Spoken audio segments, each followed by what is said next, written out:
wash demo for you guys. So we're not actually putting detergent in here because it'll kill my pump. But I do have it hooked up to water so you can actually see what's happening. So what we're going to do, Corey, we have a bucket, your laundry bucket there. Go ahead and load this washer up. Show the group proper loading. You guys can get So that's 9 times out of 10 what customers do, right? And that's a big issue because when what Corey just did, you guys come take a peep. He just spread it out. So he just balanced that load. Now if a customer is just dumping it in like that without balancing the load, the washer is going to have to balance the load. So when they're coming in and saying, my cycle's too long, it's doing weird pauses, it's being weird, I don't like this thing, why'd you sell me this thing? It's trying to balance itself.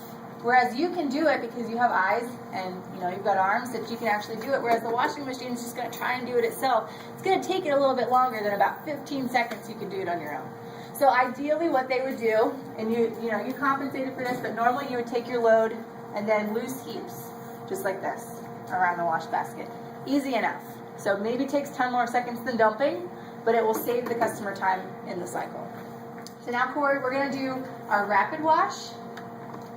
So how easy is it to use that console? Where is the rapid wash? You find it? No. Oh, there it is. There we go. And we want to use cold water, so is it on cold? It is on cold, yes. Okay. And normally you would put your soap in, right? So go ahead and get that started. So as this is going to start, what do you hear? Water. Little trickle, right? And that was it. The water stopped. Where'd it go? Is that normal? What just happened? Locked. It locked. What's going on? It's broken. Why isn't it filled with water? That's what the customer's saying when they're getting this for the first time. They're freaking out like that. Now we have water going through the dispenser, so you guys can all come up and see. It's actually flushing through the dispenser. So that's where your detergent was. So it's using right now the water. Where's it pouring out of? It's going to a concentrated little reservoir in the bottom there. It's kind of keeping its reserve. Okay. And then you'll see it come out in a minute. So that's the optimal dose dispensing with this power wash system. It's making sure it's getting all that detergent, kind of creating that reserve, that concentrated water detergent mixture so that it can spray on the clothes. But it's not even going to do that for a couple minutes. So that just in that first couple of seconds, you saw it lock, unlock, it made a weird noise, it just kind of trickled in. Before, the customers used to closing that lid and just hearing whoosh, filling with water. So they have to know that's not going to happen. We're still flushing through the detergent dispenser right now. It's been about a minute. It's still not agitating, of course. It's still not filling up with water. This is all normal. Okay? Did you guys know that? Yeah, good. I'm glad. But customers don't know this, and it's really important that you tell them these things on the sales floor, or get them to read their use and care guide. So now, and you guys rotate so everyone can see it, it's starting to get some more water in there. So it's not necessarily doing the fill right now, but it's saturating all the clothes. So guys in the back, you can rotate So would that be up. mixed with the soap? Yes. So this is your concentrated water detergent mixture. It has a little power spray action. And now it's slowly spinning because it's still balancing and sensing the load, figuring out what's in there. So did everyone get a chance to see you guys in the back? You want to come up with even more? So it's still balancing, making sure that that load is distributed the way that it needs to be distributed. And then, so in a second, what it's going to do, it's going to add more water, because right now there's not a whole lot of water in there.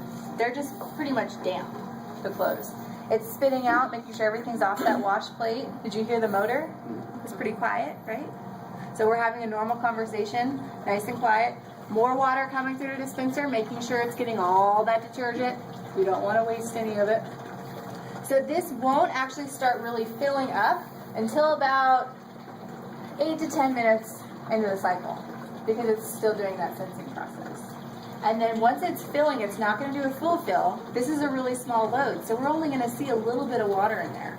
So your clothes aren't necessarily going to be submerged, but they'll be saturated. So anyone who didn't see the power spray before, come on up. You can see you're getting coverage from edge to edge on that basket, and it's turning. So just imagine like you're putting your thumb on the end of a garden hose. You're getting more of that pressurized spray, and you're getting more coverage throughout the wash basket. So while we're waiting for this to get done with the sensing process, who can tell me what some of the major things on the Bravos XL are? Anybody? Major features. Power wash. Power wash, Yeah. absolutely. Obviously the glass lid. Allergen, yeah. Can we use the features? Yeah, anything that you use to sell this Bravos XL. Because everyone has it on their floor, right? Just about everyone? MCT. MCT, perfect. What does that stand for? Maytag Commercial Technology. Fantastic. So we do have several pieces of MCT within this unit. So to give you an idea of what that is, in our suspension system we have springs, and in Maytag it's a stainless steel spring or a zinc coated spring, just so it doesn't break down or rust. In the washer we do need some oil for lubrication. We use synthetic oil, so you never have to give your washer an oil change, right? So one less thing for the customer to worry about. We test the product for twice the life. So the motor's tested for twice the life, and we back it up with the 10-year warranty on that motor in the wash basket.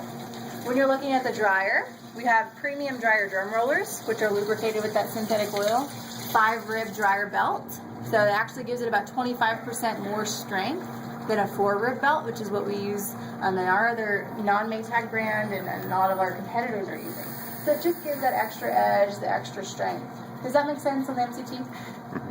What's the capacity on this one? 4.7. 4.6. I was gonna say. I was trying to give you a little S sound. Yeah, 4.6. So 4.6. The dryer is 7.3. So that's where the 0.3 I think was coming from. Now, we've been having service techs saying that Whirlpool's been having trouble with the bearings on them. I've heard that from you guys, and I tried to look into it but didn't find anything. So I'll see. Hannah, have you? Bearings on the top loader? Yeah, on the top loader, not the front loader, but the top I've loader. heard the bearings on the front loaders. Yeah. Yeah, and guys, when you hear any bearing issues, are you hearing it from a customer that's had it for a while? We're hearing it from the service techs. Service tech. So what was happening with front loaders, they needed to go back in with the bearings, is customers were using too much detergent. And when you have too much detergent, it's seeping out specifically in the front loaders, and it's basically corroding those bearings. So if service techs go in, and this is in our warranty, if a customer is not using high efficiency detergent and a tech has to go out there and they're seeing this issue where it's building up, it could void the warranty because they specifically need to use HE. And then I suggest, I don't know if y'all are doing it, but have them keep a tablespoon in their laundry room, not the cap that comes with the detergent, because obviously Tide wants to sell a lot more Tide. But with high efficiency detergent, just be using a tablespoon, 1 or 2 for the max load, so that we're not getting the oversudsing, which could again get down to the bearings. Yeah. So had you guys heard us say the 2 tablespoon rule before? Right?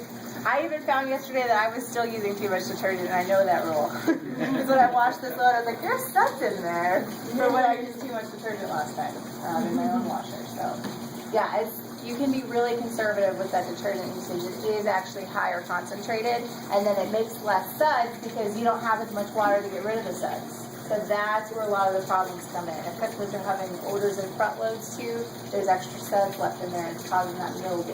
What gets rid of that? A fresh. A fresh, perfect. job. So add on those accessories. So right now it's doing a little bit more of a fill. So it's gonna It's a little redundant. It's like a little 7 times it's done redundant. that. Yep. And part of the reason is so it's still, you notice it's still spinning.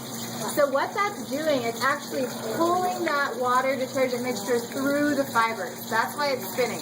Because you're not going to have, necessarily everything completely covered. So you want to make sure that that detergent is at least able to penetrate through the fibers. Does that make sense? And this cycle, guys, just so you know, the same process happens in a front loader. Just because that window is vertical or horizontal versus vertical, customers don't notice it as much. But the same thing takes place in a front loader as well. 12 minutes. Yeah, it has. Just about. Wow. So it's trying to add some more water in now. So a couple things, when you're looking at this impeller too, guys, when we tie in with that power wash story, it does have a really unique design on the impeller. Does anyone know what that is? It's like a rubber thing, doesn't it? Yeah, like rubber. What's unique about the design? Is it flat? No. What is it? It's kind of ridges on it too. Ridges or ribs, exactly. So that plays into that power wash story. It's like a washboard. So as those clothes are rolling over on those spins, it's allowing that washboard action to coax out the stains from your fibers. So that's a really key thing in the Maytag brand. It's called the IntelliClean Impeller.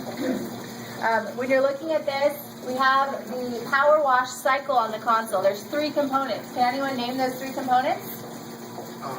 Oh, thank you. I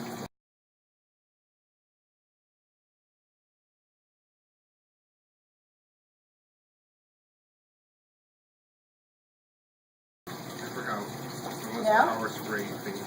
Power spray, that's actually part of the power wash system. But what the cycle is, so it's a little tricky because we have power wash cycle, power wash system. So power wash cycle, more heat, more wash action, deep thorough rinse. So more and more and more, right? It's really going to go after those heavily soiled loads, but it's still gentle enough that you can put your, kid's doll in here, for example. Anyone see that Maytag commercial with the doll everywhere at the tea party? Anybody see that one? There's a picnic blanket. Yeah. We had a couple commercials going out there. So the power wash cycle is really ideal for those, heavily soiled things that still need a little bit of care. More what? More heat, more wash action, and more heat, rinse, more rinse, deep thorough rinse. Now the power wash system overall gives us that best cleaning in the industry claim. What's better than the best? Nothing, right? And we have best cleaning in the industry. So if you're looking at some of our competitors and their POP, they say best cleaning too, right? But when you read their fine print, what's it say? Compared to their own line of washers, the rest of the washers in their line. So they're saying that their top of the line is better than their entry level. Duh, right? So we actually have best cleaning in the industry. And that's huge. That's enabled by that power wash system. So the power wash system is the power wash cycle and the optimal dose dispensers. Anyone remember that third one? I can put it up on the screen for you. What did we talk about? Power spray. So we saw that in action, right? It was getting full coverage. So that's really a key thing for the Maytag.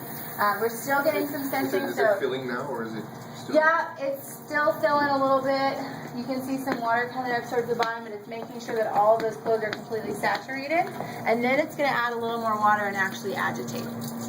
So while we're waiting for that, let's go ahead and sit back down real quick, and we'll pop over when it starts agitating.